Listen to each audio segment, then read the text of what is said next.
শুরুতে জানিয়ে দেব Russia Iran সম্পর্কের উত্থান পশ্চিমাদের কঠোর সতর্ক বার্তা। জানিয়ে দেব ফের উত্তপ্ত মণিপুর, চলছে ড্রোন হামলা। এদিকে ইউক্রেনের শান্তি ফেরাতে রাশিয়ার সঙ্গে আলোচনা চায় ওলাফ শলজ। সর্বশেষ জানিয়ে দেব ভারতের আরও 2 প্রতিষ্ঠানের উপর মার্কিন নিষেধাজ্ঞা। রাশিয়া ইরান সম্পর্কের উত্থান পশ্চিমাদের সতর্কতা। রাশিয়া সম্প্রতি ইরানকে তাদের গুরুত্বপূর্ণ অংশীদার হিসেবে ঘোষণা করেছেন। এই সম্পর্কের উন্নতির ঘোষণা দেন ক্রেমলিনের মুখপাত্র দিমিত্রি পেসকভ। ইরানের সাথে মস্কো সামরিক সহযোগিতা নিয়ে পশ্চিমা দেশগুলো উদ্বেগ প্রকাশ করেছেন। বিশেষ করে ইউক্রেনের রুশ বাহিনীকে ইরানের স্বল্প পাল্লার ক্ষেপণাস্ত্র সরবরাহের বিষয়টি নিয়ে প্রশ্ন উঠেছে, যা মস্কো পুরোপুরি অস্বীকার করতে পারছে না। ইউরোপীয় ইউনিয়ন সম্প্রতি দাবি করেছে তাদের কাছে ইরান থেকে রাশিয়ায় ক্ষেপণাস্ত্র সরবরাহের বিশ্বাসযোগ্য তথ্য রয়েছে। এর আগে ইরান রাশিয়াকে শাহেদ ড্রোন সরবরাহ করেছিল। এই ড্রোন ইউক্রেনে ব্যবহৃত হয়েছে বলে ধারণা করা হয়। এখন ক্ষেপণাস্ত্র সরবরাহের বিষয়টি সামনে এলে মস্কো তেহরান সম্পর্ক আরও ঘনিষ্ঠ হচ্ছে বলে মনে করছেন পর্যবেক্ষকরা। ইউরোপীয় ইউনিয়নের একজন মুখপাত্র জানান, এই ধরনের অস্ত্র সরবরাহের প্রমাণ মিললে তেহরানের বিরুদ্ধে কঠোর নিষেধাজ্ঞা আরোপ হতে পারে। ইরান অবশ্য এসব অভিযোগের জোরালোভাবে অস্বীকার করছে। ইরানের পররাষ্ট্র মন্ত্রণালয়ের মুখপাত্র নাসের কানৌনি দাবি করে বলেছেন, আমরা এই যুদ্ধে কোনো পক্ষকে অস্ত্র সরবরাহ করছি না। তেহরান ইউক্রেন সংঘাত থেকে নিজেদের দূরে রাখার চেষ্টা করছে বলেও উল্লেখ করেন তিনি। ক্রেমলিনের মুখপাত্র পেসকভ ইরানের এই ক্ষেপণাস্ত্র সরবরাহের বিষয়টি নিয়ে সরাসরি কিছু বলতে ব্যর্থ হয়েছেন। তিনি বলেন, এই ধরনের তথ্য সবসময় সত্যি হয় না। রাশিয়া ও ইরানের মধ্যে সামরিক ও অর্থনৈতিক সম্পর্ক জোরদার হচ্ছে বলে জানান পেসকভ। তিনি উল্লেখ করেন, আমরা সব স্পর্শকাতর ক্ষেত্রে সহযোগিতা ও সংলাপ চালিয়ে যাচ্ছি। তবে পশ্চিমা দেশগুলো রাশিয়াকে ইরানি ক্ষেপণাস্ত্র সরবরাহের বিষয়ে সতর্ক করে দিয়েছে।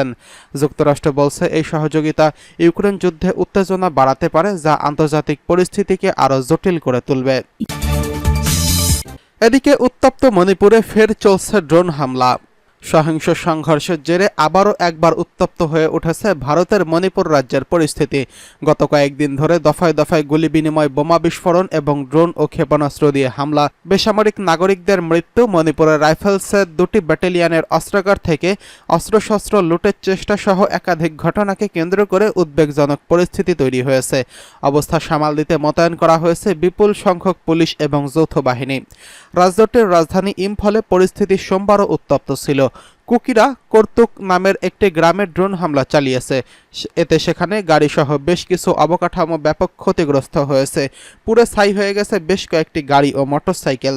শান্তি ফেরানোর ক্ষেত্রে প্রশাসনের ভূমিকা নিয়ে প্রশ্ন তুলে প্রতিবাদে নেমেছে বহু মানুষ।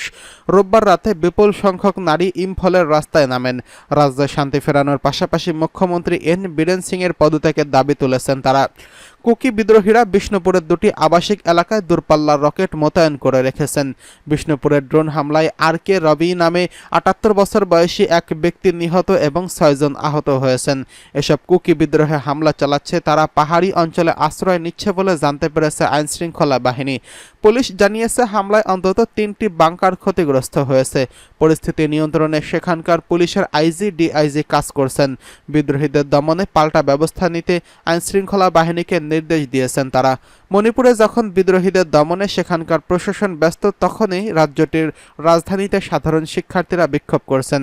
সামাজিক যোগাযোগ মাধ্যমে ছড়িয়ে পড়া 2টি ভিডিওতে দেখা গেছে শিক্ষার্থীরা কেন্দ্রীয় পুলিশ ফোর্সের একটি গাড়িকে ধাওয়া করছেন।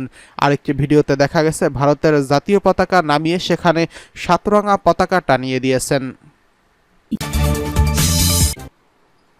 এদিকে ইউক্রেনের শান্তি ফেরাতে রাশিয়ার সঙ্গে আলোচনা করতে চান ওলাফ শলজ। ইউক্রেন সংক্রান্ত পরবর্তী শান্তি সম্মেলনে রাশিয়ার অংশগ্রহণের পক্ষে প্রস্তাব করেছেন জার্মান চ্যান্সেলর ওলাফ শলজ। চলতি বছরই এমন সম্মেলনের আয়োজন করতে চায় ইউক্রেন।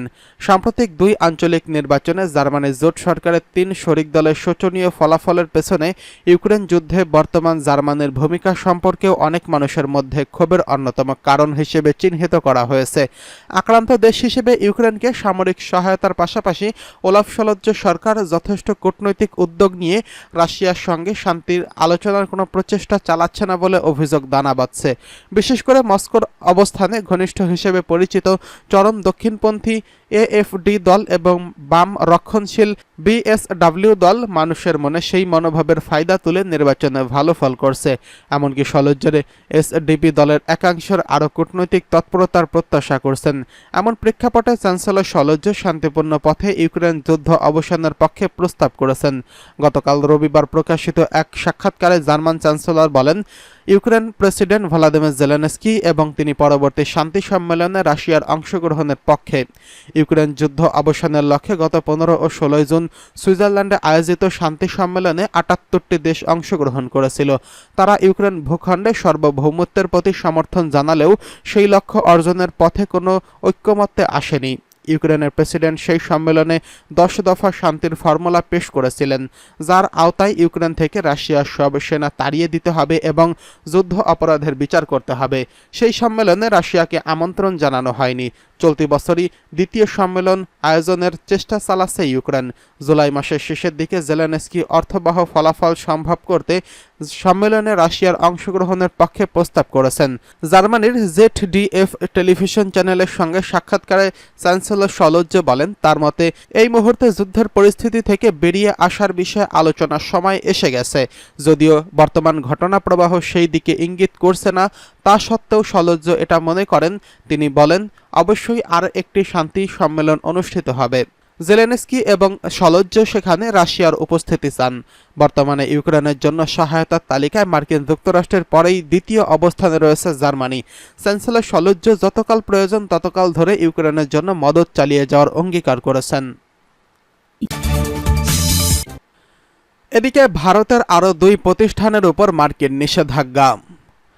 রাশিয়ার গ্যাস উৎপাদনকারী প্রতিষ্ঠান নেভোটেকের আর্কটিক LNG-2 প্রকল্পের যুক্ত থাকার অভিযোগ এনে ভারতের 2টি শিপিং কোম্পানির উপর নিষেধাজ্ঞা আরোপ করেছে যুক্তরাষ্ট্র। মূলত ইউক্রেন যুদ্ধের জেরে রাশিয়ার অর্থনীতিতে চাপ বৃদ্ধি এবং দেশটি থেকে LNG গ্যাস রপ্তানি ঠেকাতে এই পদক্ষেপ নিয়েছে জো বাইডেন প্রশাসন। মার্কিন নিষেধাজ্ঞায় পড়া 2টি ভারতীয় কোম্পানি হল গেটিক শিপিং কোম্পানি এবং POW এনার্জি কার্গো শিপিং। এর মধ্যে গেটিক শিপিং কোম্পানি ভারত ও লাইবেরিয়ার এবং পিওর এনার্জির ভারতের অফিসার রয়েছেন। গত 5 সেপ্টেম্বর এক বিবৃতিতে এই নিষেধাজ্ঞা আরোপের বিষয়টি জানান মার্কিন পররাষ্ট্র দপ্তরের মুখপাত্র ম্যাথিউ মিলার।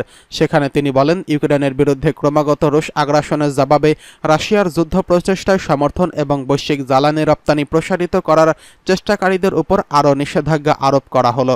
এবারের নিষেধাজ্ঞায় মার্কিন পররাষ্ট্র দপ্তরের নিষেধাজ্ঞাভুক্ত আর্কটিক LNG প্রকল্প থেকে তরলীকৃত গ্যাস রপ্তানির প্রচেষ্টার সঙ্গে যুক্ত 2টি সংস্থা 2টি জাহাজকে লক্ষ্যবস্তু করা হয়েছে।